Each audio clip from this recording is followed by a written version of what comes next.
My name is Bert, and today is Classic Monday. Please watch the introduction video on my channel so you can understand where these points are coming from. For this review, I chose The Wall by Pink Floyd. I chose this album because it regularly tops people's best album forever lists, and yet they never have to explain why. To me it's obvious, however, because this is an amazing album, but that's enough of my bias. For now, let's jump right into it, because I have a lot to say and not a lot of time to say it. This video is the lyricism video, and I'm going to start with the album quote of the day. Today's album quote of the day is, "Good morning, Worm, your honor. The crown will plainly show the prisoner who now stands before you was caught red-handed showing feelings of an almost human nature. This will not do." I chose that quote because I believe it shows where the true character Pink lies. He hides between this wall the entire time, and you never really get to see him until now. I want to start lyricism with our first point, creativity.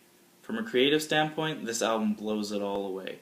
In all of my research, I couldn't find a single source that this was based off of, besides this cruel thing that we call life. This album makes you feel like you're listening to something completely different every time you listen to it. Two people could listen to it at the exact same time, and you could get two completely different descriptions. My rating for creativity is 94 out of 100, because nothing is perfect. Next on the list is the story. The story in The Wall could be taken 100 different ways that I wouldn't call wrong. And for those of you who haven't listened to it, which you really should, here's a brief synopsis, as told by me.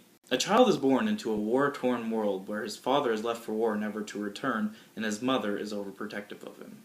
He does not respond well towards authority like teachers, and the teachers are often violent to him and the other children. He remains terrified of the war and society, so he builds a metaphorical wall in his brain to block his true self from society.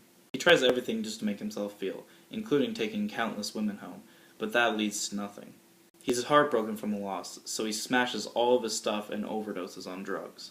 During his drug trip, he tries to call out for help, and he dreams of his father returning home, or his wife returning home, but it never happens. He is found and brought back in time to prevent his death. He is so mad at the world that he forms an angry mob that storms the town. It is at this point that he gets pulled out of his head for the first time since putting up the wall, and he realizes exactly how screwed up he's acting. The mob he has formed turns on him, and he's forced to tear down his metaphorical wall, leaving him and his town in wrecks. The end! Now, of course, there's a lot more to The Wall than I just told you, but seriously, just give it a listen for yourself. You'll probably hear something completely different than what I just explained to you. My overall rating for the story is 90 out of 100. The flow of this album is great. It reads just like an epic poem. It could seriously stand on the lyrics themselves. I gave it a rating of 92 out of 100. The last one under lyricism is clarity. This is where, in my opinion, the album loses some points, because there's so many interpretations of this album that you can lose what the author was originally trying to say.